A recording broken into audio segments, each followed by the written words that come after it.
subscribe to my channel and also press this bell icon.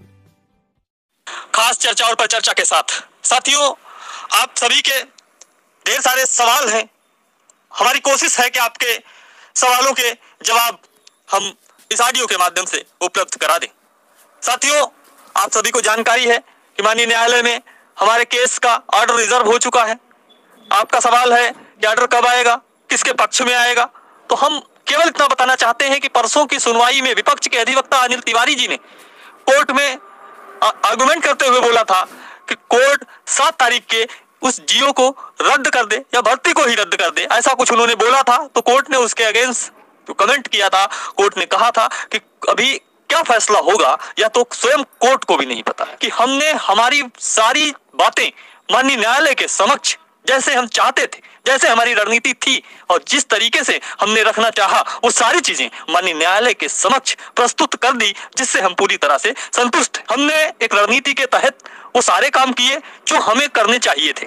चाहे supreme court से R K. Singh साहब को लाना हो, 4 सुनवाइयों में मौजूद रहे वो, चाहे सीनियर मोस्ट एडवोकेट आर.के. ओझा साहब को किसी विशेष परिस्थिति में इलाहाबाद से लाना पड़ा हो, और चाहे उपेंद्र मिश्रा साहब के साथ में रात रात जगना हो, रात रात की तैयारी करना हो, और अमित सर जिनके लिए शायद ही कोई शब्द हो, एक ही शब्द है उनके लिए जो बना है विधि चाणक्य, जो उनकी वास्तव में जो कुशल रणनीति है उसकी बदौलत ही सब कुछ संपन्न हुआ। अन्य जिन लोगों ने भी प्रयत्न किए इस हमारी मुहिम में साथ दिया, उन सभी का आभार, और उन सभी ने प्रयत्न किया अपना बेस्ट करने का। हम संतुष्ट हैं कि हमने हमारा बेस्ट किया। गोपनीयता को लेके, केस को जीतने की हमारी जिद को लेके बहुत सी चीजों को हम आपके समक्ष नहीं लाना चाह रहे थे। इस दौरान हमारे ऊपर हर प्रकार से प्रहार किया गया, हर प्रकार से माननीय न्यायालय के बाहर भी हर प्रकार से हमें टारगेट किया गया, और इस दौरान हमारी 3 बार जांच हुई, 2 बार वीडियो कॉन्फ्रेंसिंग की गई।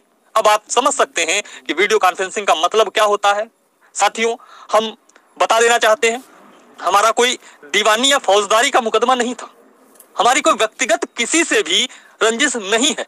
हम माननीय न्यायालय का बहुत अधिक सम्मान करते हैं। जिस प्रकार से हमें टारगेट किया गया न्यायालय के बाहर, और उन चीजों को न्यायालय के समक्ष भी प्रस्तुत किया गया कि किस प्रकार से, चाहे कोई आदेश रिलीज कर देना हो हमें टारगेट करके, चाहे प्रेस कॉन्फ्रेंस कर देना हो, और चाहे और भी चीजें जो हुई जिनको हम ऑडियो में भी नहीं बता सकते, उन सारी चीजों ने एक बार हमें बहुत अधिक हर्ट तो किया, एक बार बहुत अधिक हमें सोचने पे मजबूर तो किया, और एक बार को हमारी टीम जिसको आज पूरा प्रदेश लोहा मानता है, जिसका जूझने के लिए जिसकी मिसाल दी जाती है पूरे प्रदेश में, उस टीम ने भी एक बार अपने आप को स्वयं से पुनर्विचार करने के लिए मजबूर पाया। स्थितियां परिस्थितियां कुछ ऐसी बन गई थी कि हम या तो इस केस को लड़ते और या अपने जो हमारी नौकरी है शिक्षा मित्र की उसको बचा के हम अपनी नौकरी करते हैं। हमारी लड़ाई केवल यह थी कि गलत तरीके से जो हुआ, जो गलत तरीके से जियो को जारी किया गया परीक्षा के बाद, उस जियो के विरुद्ध हमारी लड़ाई थी। भारतीय लोकतंत्र का जो संविधान है हमें अब मौलिक अधिकार देता है कि हम न्यायिक रूप से अपने अधिकारों की रक्षा के लिए अपनी बातों को माननीय न्यायालय के समक्ष रखें विधि सम्मत। हमने वही काम किया, भारतीय संविधान के दायरे में रहते हुए माननीय न्यायालय के समक्ष गए और हमारी बातें माननीय न्यायालय के समक्ष रखी।